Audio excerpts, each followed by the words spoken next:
I used to be the world champion before the pandemic, and now I'm back to top 3, which I'm proud of. It's just like I gotta push just a little bit further to get that world title back. It changed my life, and honest to God, it changed my life. Overnight, like that? Basically. Wow. It really just changed a lot of things for me. I quit my engineering job soon after I won EVO. I think less than a year after that. That was it. From that point on, I was full-time gaming esports and built it into what it is now. Holy crap. It's nice, of course, to be the best at something, but to fall off and then get back to it, I think is twice as impressive.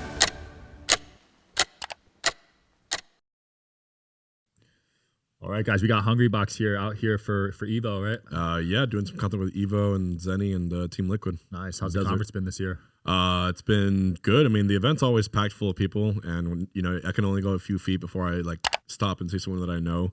After that, it's unfortunate not having Smash Bros at the tournament anymore. It always breaks my heart, but I'm bringing Smash this time. I'm doing a little exhibition this weekend, so I'm excited for that too. Little side event. Yeah, I gotta basically beat as many people as I can in a row. Each person pays $5, and whoever beats me gets the whole jackpot. So when you're in Vegas, you got to gamble. Yeah. So we're gonna see how far I get it. If it gets to $1,000, I take it home. Now, does fatigue play a role in that scenario? By like, how many hours are you playing for? I'm playing for, for 180 games. I did the math. It starts at 100, ends at 2,000. So it would be, or I guess it would be 19. Yeah, 100. I think it'll be 180 games. Fatigue plays a role, but I think I got it. I think I'm good to go, and because I'm just used to playing it. And you know, when you go to as many tournaments as I do, like I don't know. You kind of get used to it after a while. Yeah, I'd imagine for you at this point, it's all muscle memory, right? Like you're just so used to doing the same moves. It's muscle memory is a good part too, but also like the mentality plays into a factor. You got a lot of people who might be patient, try to bleed you out. A lot of matchups that require just, you know, you can't get tilted, you can't like rush yourself in. So my muscles and my fingers actually never get tired because I played Jigglypuff, which is kind of like not as an intensely demanding character as the ones in the game. But to play here at our max level, you need to have like your mind can't like falter for a second. That's an interesting part of the game, the mental side, right? Because you all probably have similar skill levels at the top. Yeah, it's pretty similar to top level. The matchups, even you can argue there's a square of parity. You know, like player A can beat B, B can beat C, C can beat D, D can beat A, and it goes in kind of like a crazy square. At the top level, Melee does feel like that. The rankings actually come out in like 2 weeks. I used to be the world champion before the pandemic, and now I'm back to top 3. Wow. Which I'm proud of. It's just like I got to push just a little bit further to get that world title back. Yeah. So for the normies watching, are there certain characters that are just unplayable, like they're so bad? And so I specialize in Melee, which is the one that came out 2001 for the GameCube. Yep. A lot of the kids nowadays, they play Ultimate. I play Ultimate also, but I'm like definitely not like a top pro at that by any means. But in Melee, there's definitely top tiers, high tiers, middle tiers, low tiers, and bottom tiers. Got it. And what separates those tiers? It's just how viable your character is. There's going to be some characters that just do not have the tools at all able to contest with a top tier like Fox, Marth, Falco, Sheik, even Jigglypuff. My character is considered a top tier. The worst characters in the game for Melee are like Bowser, Kirby. You know, those they're pretty bad. I know Ness is down there. Zelda is considered low. It's just because Melee was developed in I think less than 2 years. Yeah, you know, and it almost never got patched. I think got one patch when it was released in Europe. I think for the PAL version. Like the fact that the game was as perfect as it is on like the first try is nothing short of a miracle. Some of my favorite childhood memories are playing that game on the GameCube. It's just awesome. Like you're not gonna get it right the first try, but honestly, a decent like 13 to 14 of those characters in that game, I think given enough time can just win a major. That's solid. Yep. So are the newer games more balanced, I'd imagine?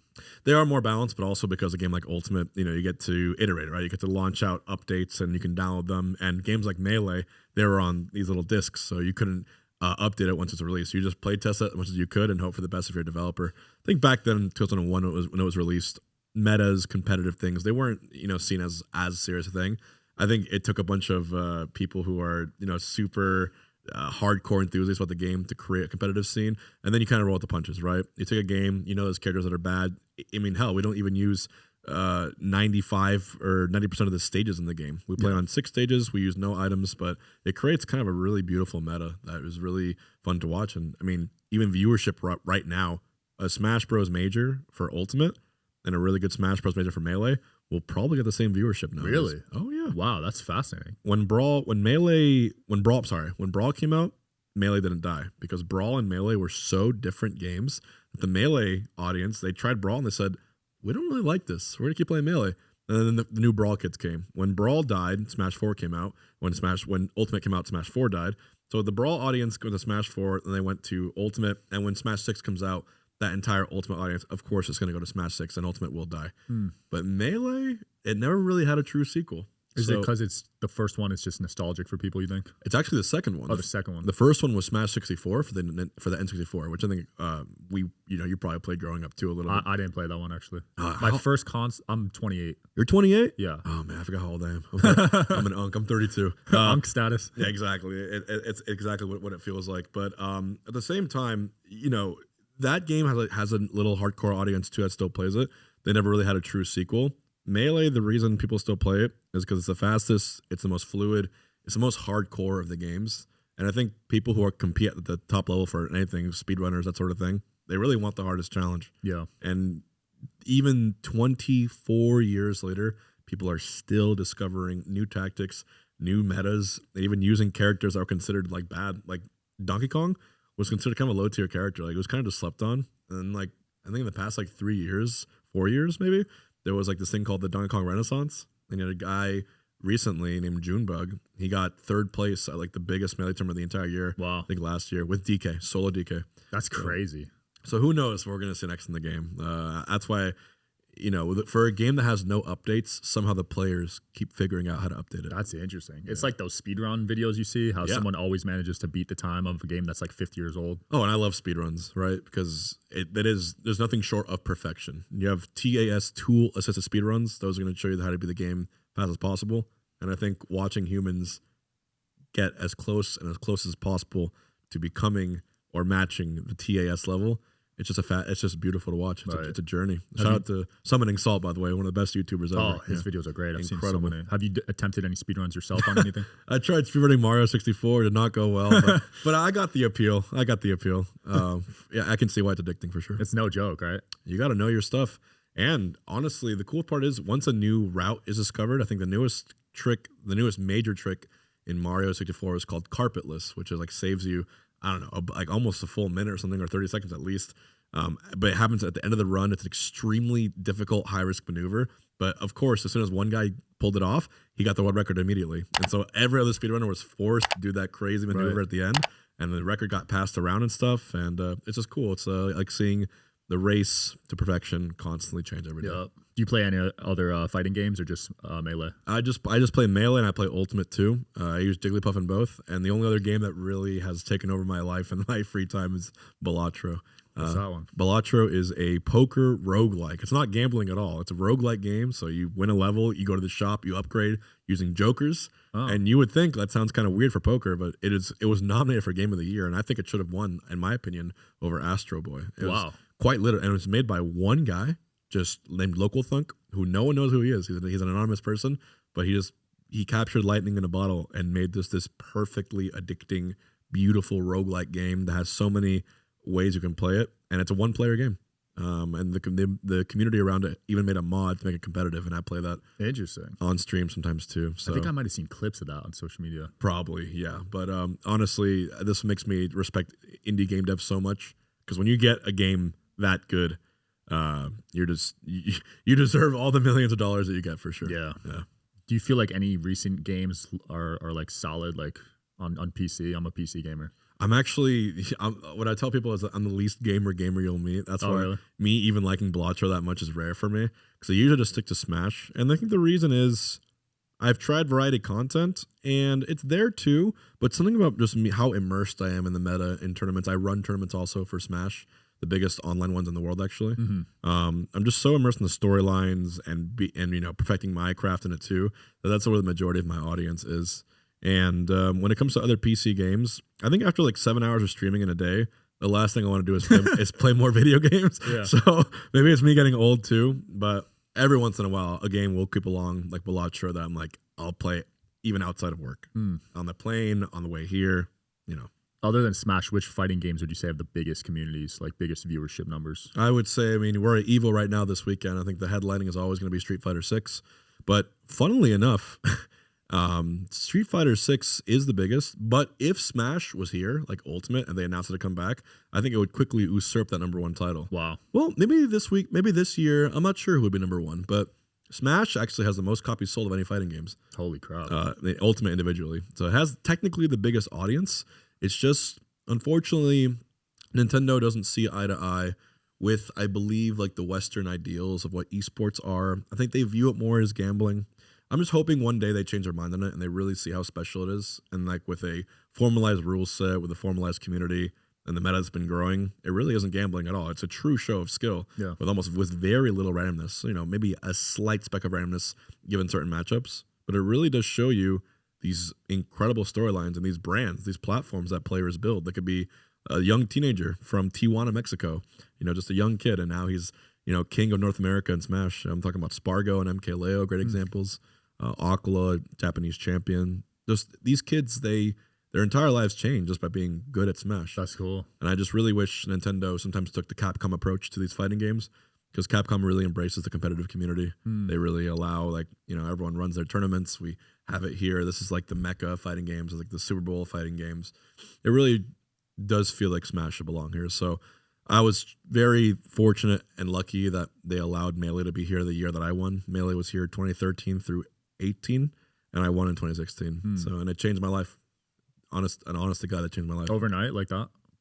Basically. Wow. It really just changed a lot of things for me. I quit my engineering job soon after I won EVO, I think less than a year after that.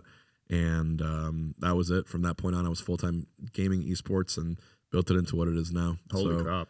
And it had Nintendo just said no to that, I don't even know if I'd be here today still playing Smash. That's nuts. So I'm truly hoping, hey, I know you got a big audience in this podcast. I'm truly hoping at some point, you know, Nintendo, if they're watching, I say that every single time, if you embrace Smash as an esport, it'll be the biggest one in the world, I promise. So they removed it in 2018 from EVO. They removed it, but also I believe Sony took over EVO. And that might have been the conflict there. Got it. I don't know the full details, but I know Sony does own EVO now.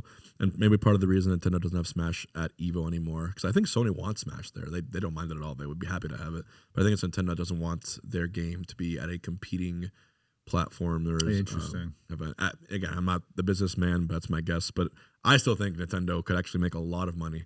I know, just a lot of success and sell a lot of games by having Smash here. Yeah. Esports, is it still growing? I haven't been paying much attention to the numbers and the analytics on it. But I mean, esports is a broad term. It's a pretty broad brushstroke, but I mean, every single time that a new game comes out, every single time a streamer, and with the growth of, you know, all the streaming platforms is going exponential and all these influencers becoming bigger and bigger celebrities, like you could argue right now that one of the most famous people in the world is I Show Speed, right?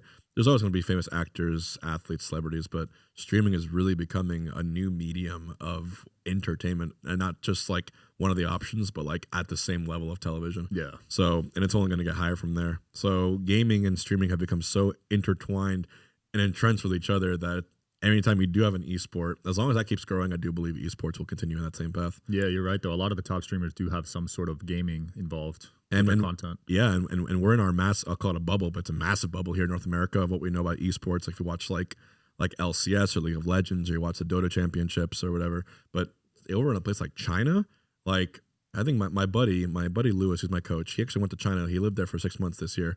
And he told me he was watching, I believe, the League of Legends. It was either MSI or the Worlds or whatever. And if you look at the broadcast here in America, the Twitch broadcast for that had like, I think 700,000 live viewers, or even up to 1 million. Holy crap. And he told me like in China, if you added everything up, it had up to 30 million concurrent viewers for League. And that's like live for a video game, right? So you have to imagine, like, remember, we are not alone in North America. The rest of the world, especially China, they take these games seriously. Those Asians can game, man. Of course. League of Legends especially, right? I mean, yeah, League is huge over there. But, you know, even over in China, I think you have games, I think it's called Hipfire. Shout out to today's sponsor, Quince. As the weather cools, I'm swapping in the pieces that actually gets the job done, that are warm, durable, and built to last. Quince delivers every time with wardrobe staples that'll carry you through the season. They have fall staples that you'll actually want to wear, like the 100% Mongolian cashmere for just $60. They also got classic fit denim and real leather and wool outerwear that looks sharp and holds up. By partnering directly with ethical factories and top artisans, Quince cuts out the middleman to deliver premium quality at half the cost of similar brands. They've really become a go-to across the board. You guys know how I love linen and how I've talked about it on previous episodes. I picked up some linen pants and they feel incredible. The quality is definitely noticeable compared to other brands. Layer up this fall with pieces that feel as good as they look. Go to quince.com/DSH for free shipping on your order and 365-day returns. They're also available in Canada too.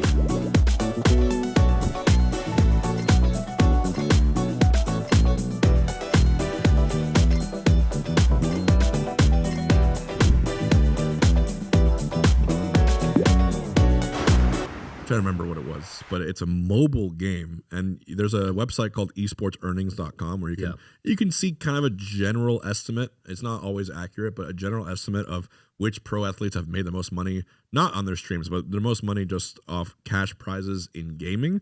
And the highest one ever, I believe, is Dota, because Dota had the international. And what Dota really did right was they used crowdfunding. They had this big bundle you would buy as a viewer. You'd buy the viewer, get cool new items, cool new skins, I believe. But a percentage of what you bought would go into that big prize pool, right? And you'd have prize pools.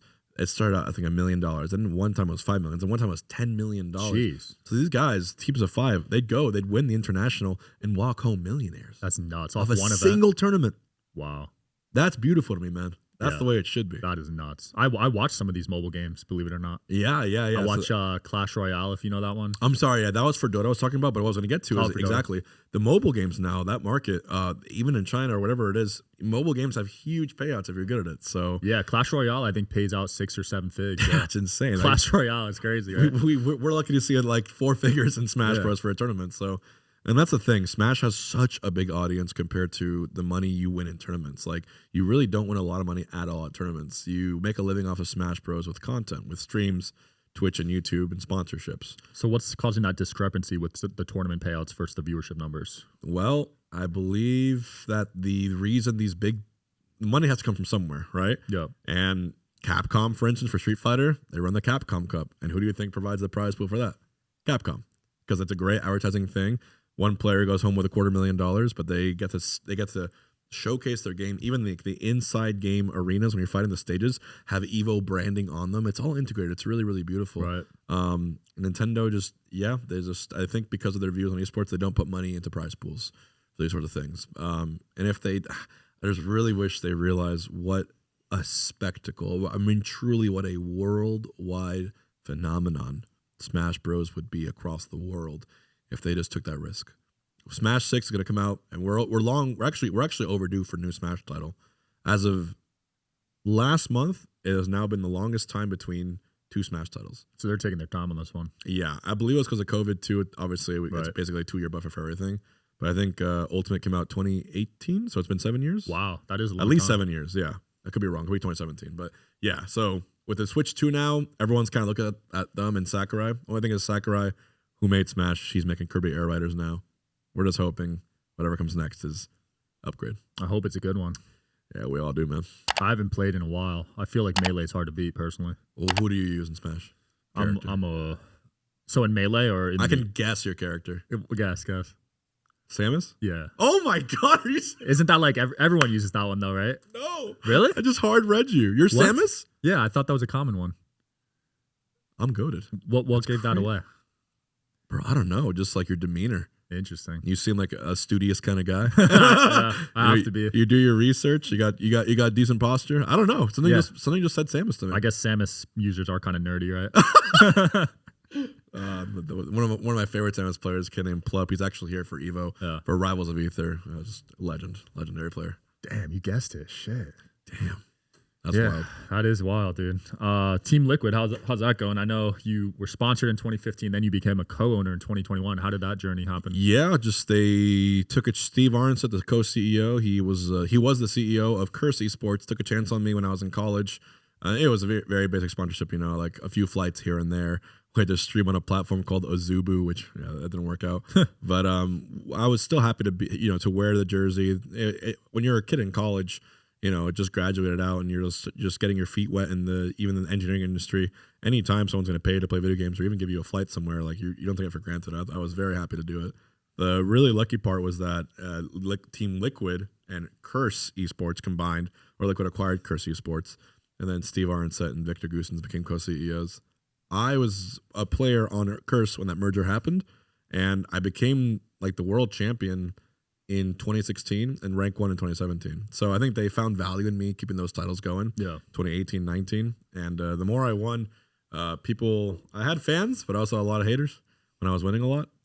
I think when the pandemic happened and tournaments didn't happen in person anymore, I was at home and I realized the only thing you could really enter was online tournaments. Online tournaments for Melee weren't really a thing then, but there was tons of online tournaments for Ultimate.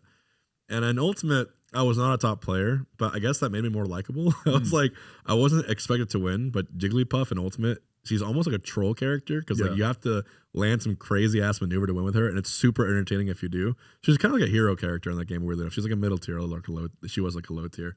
So I started playing. I think everyone was just going crazy, stuck at home, and all they could really do was watch Twitch streams. And my viewership like 10x in a single night. Wow! Just streaming these Ultimate tournaments, and ever since then, I had a platform on Twitch. I had enough subscribers to live off of, and enough support to just make it a full time thing. That's awesome. So even this week, even now, I'll still enter an Ultimate tournament online.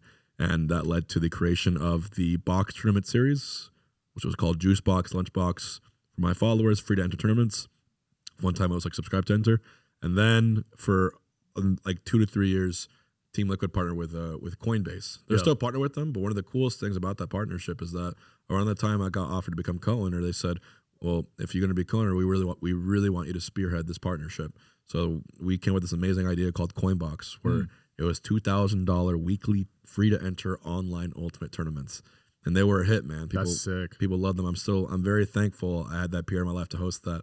And I'm working on a sequel to that series because after a few years, I think Nintendo expressed to Team Liquid that they weren't very comfortable with that tournament of that size. Really? Being sponsored by crypto, yeah. Oh, wow. But Coinbase is like the most trusted exchange in the U.S. I know. That's nuts. Again, it's just sometimes I really, really wish I was like a fly on the wall at Nintendo, or I really, really wish like we just had some kind of like an official esports liaison there, someone who's well versed in Japanese culture, well versed in like American culture that can truly bridge the gap there. Because sometimes, it's like they don't want to. There's a lot of like we're sponsored by Monster Energy, but for instance, like they wouldn't necessarily want an energy drink sponsor for one of their tournaments. So like it's like not only do they not put in money to fund these events or prize pools, they also tell tournaments you can't have these sponsors. Wow, there. so you can't even wear your jersey, basically.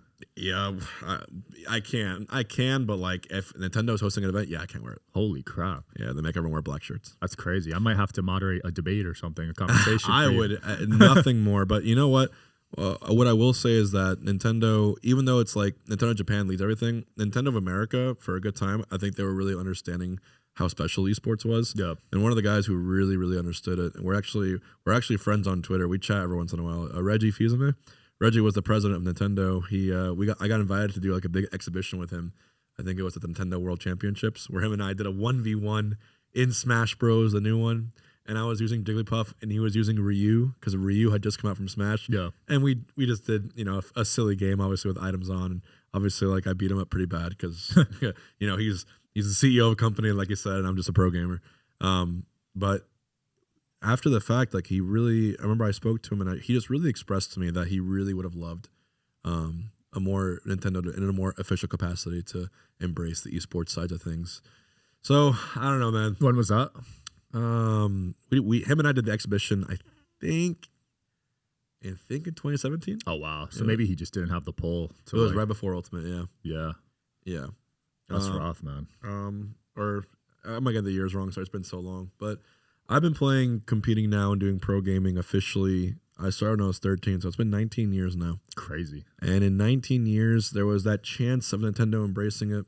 There was also this other org that had a world championship brewing, but just I think a lot of bad decisions were made. And when you're gonna do something like on a Jupiter mountainous scale with Smash, an official scale with that much money in it, you really have to have the blessing both of the people running it, which was I guess Nintendo and the org, they were known as Panda, but also the blessing of the community as well. And they didn't have either. There was unfortunately like some bad decisions, I guess. I mean, people can go into it themselves and see what was happening, but basically, like, I think they wanted too much from the community, and it wasn't done, I think, in good faith. And I think people found out, and the whole thing fell apart. And that was pretty much our last chance at getting Nintendo anywhere near us on anything official. So I understand sometimes why they don't do it, but every time a new Smash game comes out, there's always a chance to turn the page on a blank slate and to do things properly. But for the most part, we're basically on our own. Wow. We've been a grassroots. It's like an abandoned... I think Smash Bros. Is safely, unless I'm forgetting one, safely the largest grassroots community of a video game competitively in the world. How many numbers is it? Do you know? I mean, on a good tournament, how many people play? I guess play and watch. I mean, it's got to be millions. Still millions. I mean, it's Smash Bros, man. It's wow. like because the game's 20 years everyone old. knows Smash Bros. You know, Yeah. the game's 20 years old. It's always a new version. People in frat rooms play it. Kids play it. Adults play it. You know, it's just like rappers mention it in their songs. Like Smash Bros is just like such a culturally good thing. But I don't know. All I can do is hope at this point. But in the meanwhile, like I said, I've been running my own tournament series, and we're trying to bring that back with Team Liquid. Yeah. Because someone's got to step up and run the series. So you're mainly focused on the content side of things than professional at the moment? It's half content and half competing. Half. I think because in Melee, because I compete in that, I'm so close to getting back rank 1 again that, you know, I got to see that through. There's also like the discussion, you know, it's nice, of course, to be the best at something, but to fall off and then get back to it, I think is twice as impressive. So it's almost like a personal goal of mine that I want to do that for. That would put you in the GOAT conversation if you're not already, I'd imagine. GOAT conversation is definitely a very interesting one. Is that something you think about at all? Or I'm always in the discussion for like the third most likely to get it. Okay. But now they're calling me second most likely to get it because the guy who usually gets it, Mango, he's not active right now. But like he has longevity. I also have longevity. But Armada, the other guy in the conversation, he was kind of wiping the floor, both of us, when he was active. He was definitely the best when he was active. But then he retired in 2018. Kind of surprised everyone. And then at his peak, he retired? Yeah, at his peak, he's retired. Wow. Yeah, right after his peak. So it's been 7 years with no Armada. So, but he was that good where people are still talking about it. It's kind of like the Jordan LeBron debate. Yeah. Short and sweet. Yeah, kind of like that. Versus, the guy who's been still winning stuff, longevity afterwards. Is there like a Hall of Fame or esports awards or anything? Well, there is esports awards. I actually won a couple of them. I was nominated. Actually, oddly enough, I'm nominated for Controller Player of the Decade. Damn. So that's going to be revealed in August. I'm definitely not winning that because I'm against some legends in the first-person shooter community, and those Nick are Merckx or Formal, Shotzi, Imperial Hall. Yeah, there's really huge, and I think Imperial Hall's an Apex player, and their game's COD and Halo. Like, Smash is big, but those are also massive communities. But I was really thankful because 2 years ago they awarded me with Esports Creator of the Year, probably because of the Coinbox series. Nice. So that was a really good honor. It was nice to have that accolade because I always thought, well, I could be really good at one thing, Melee, but content, maybe I'm not cut out for it. So that just justified and really validated the fact that I can do it too. So it was a really special thing. No, that's an impressive transition to me because a lot of gamers are so locked in on the game, they give up their social skills and their social side. So when fandoms are made, dude, like in any sport also, like if you have a guy who's really good at basketball, right? You watch him all the time. You start to idolize him. And let's say he goes on an interview, he cracks a funny ass joke and you start laughing. Suddenly like, damn, I went from liking this guy to loving this guy. Like, I'm a huge fan now. This guy's awesome, right? So you become really a genuine bona fide fan. And I think in the Smash community, there's a lot of things too. You can have players that are amazing in the game, but maybe outside of the game, they're kind of shy. They're kind of quiet. They don't do some things. Maybe you have someone who's a huge shit talker. Maybe you have a guy who's just a sweetheart. You never know. And the cool thing is personalities sometimes they really go hand in hand with play styles. Yeah, that's something that I noticed. Yeah, really. Oh yeah, like I think me and Mango and Melee is a great example. I play Puff. He plays the Space Animals, but he does a super aggressive, flashy style. He's known for being a shit talker. He's known for getting under your skin, kind of poking at you a bit, see what happens. I'm the kind of guy who plays it safe. I play Jigglypuff. I'll bleed you out for what it is. But then at the last second, I go for an all-nothing rest. And then when I win, I pop off really loud and I jump up out of my chair. I love that. And that's kind of like a rest in real life. So it's just art imitates life sometimes. I'm a fan of the shit talking. I think every sport should include it. Shit talk is actually very, very important. As long as it's like good kind of shit respectful, talk. Yeah. Yeah. Sometimes it goes. Has it ever gotten to that point for you? For me, yeah. I mean, I've had some people who really did hate me. They crossed the line? Oh yeah. What were they like? What happened? I mean, I'm not gonna go too much into it because I like staying unbothered now, like peaceful and what it is. But respect. You know, I just had people make videos about me and just really say really just awful, unfair stuff about me. Oh, I meant in a match, but okay. Oh, in a match? Oh, no, the shit talk in a match. No. That's right now. There's respect. Like they see me, and I think because I've been in the scene so long, like even if I beat them. It's kind of corny if you should talk someone in the game. It's corny. It's like, why are you doing that? Yeah, because you're gonna play them again in like a week, probably. Yeah, but of course, back when I was rank 1, the Twitter fingers, bro, went crazy. Oh, you popped off on Twitter? No, they popped off on me, bro. I was getting dogpiled. But like nowadays, I don't know. A lot of shit happened that changed. Like some guy threw a crab at me. A crab. Oh, was this the dead fish thing or was this something else? Yeah, the dead crab. Yeah, dead crab. Threw a dead crab at me in 2019 after I won a tournament. That caused a series of events that led one guy, YouTuber named Amp Lemon, to make a YouTube video on me about my story. I ended up getting 10 million views. Holy crap. That completely changed my entire life too. That's what made my channel blow up and do all that. But it also like it told my story in a really fair way that he also went to my school UF and I think he had probably like a broken interview, could do all this. And then he's like, yeah, I'm sure. I wasn't sure how big it was going to be, but it ended up being this like really, really big video and people still like quote it to this day. And what's also cool about that video is that it's a time capsule for Melee from the years like 2015 onwards. There's a Smash Bros. Documentary called The Smash Brothers, awesome one, made by Samox. That covers all of Smash's history from like 2004 to like 2015. And the HBox documentary, I feel, is 2015 onwards. Got it. And so, again, I was really thankful for him capturing the stories.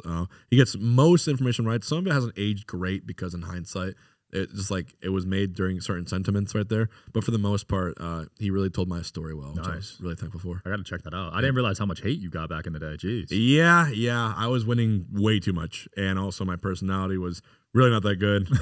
At least you could admit it now. No, and I just wasn't all that great of a person in general. I had a lot of growing up to do as well. So looking back, I could totally get it. But I don't regret it. I don't regret it because it put me here. Made you who you are. And that's who I want to be. I love it. Is who I am, yeah. Well, where can people support you, find your future tournaments and everything, man? Twitch.tv/Hungrybox. And then I have a YouTube, also Hungrybox. And then my socials, Liquid HBox on Twitter and Liquid HBox on Instagram. Just type in Hungrybox somewhere on Google and you will find something about me. Perfect. And content hopefully every week from now until when I retire. Good luck tonight. Hopefully you win 180 straight, man. Hopefully. Welcome with that 1K. Check them out, guys. Peace. Nice. I hope you guys are enjoying the show. Please don't forget to like and subscribe. It helps the show a lot with the algorithm. Thank you.